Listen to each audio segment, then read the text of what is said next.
Imagine you're walking through a colorful garden filled with bright flowers, singing birds, and fountains splashing cool water into the air. You hear the soft music of sitars playing in the distance and smell delicious spices floating from a royal kitchen. As you turn a corner, you see a huge palace made of red stone and white marble, sparkling in the sunlight. Welcome to the Mughal Empire, a land of kings, poets, builders, and brilliant ideas. The Mughal Empire was one of the greatest empires in the history of India and lasted more than 300 years. It started in 1526 and continued until the 1850s. The Mughals came from a region near Central Asia, and their first great leader was a man named Babur. Babur was only 12 years old when he became a ruler in his homeland. He dreamed big and wished to make a name for himself in the lands of India. In 1526, he came to northern India and began the Mughal Empire after a major victory in battle. Babur loved gardens and built many of them, filling them with trees, flowers, and flowing canals. He even wrote a book about his life called the Baburnama, where he described all sorts of things from food to animals to people. After Babur, his grandson Akbar became emperor at just 13 years old. Even though he was young, Akbar turned out to be one of the most successful and wise rulers in Indian history. Akbar believed in learning about different religions and people. He welcomed scholars, artists, and thinkers to his court, and even started a special room where people from many religions could come together and talk peacefully.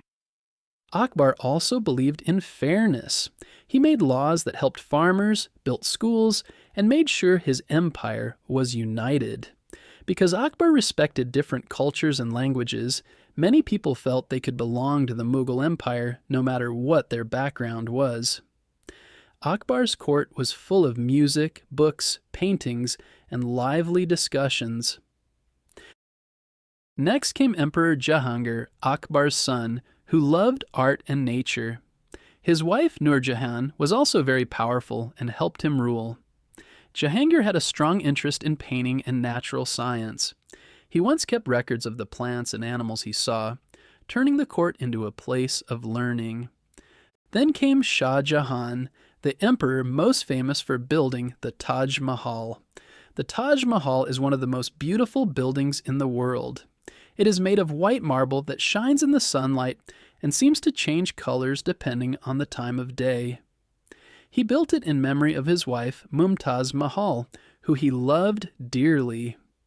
The Taj Mahal is not just a monument, it's a symbol of love and amazing Mughal architecture.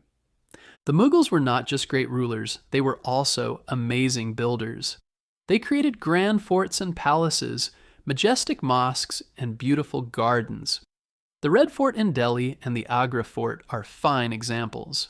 They also built roads, improved trade, and made cities livelier and more connected.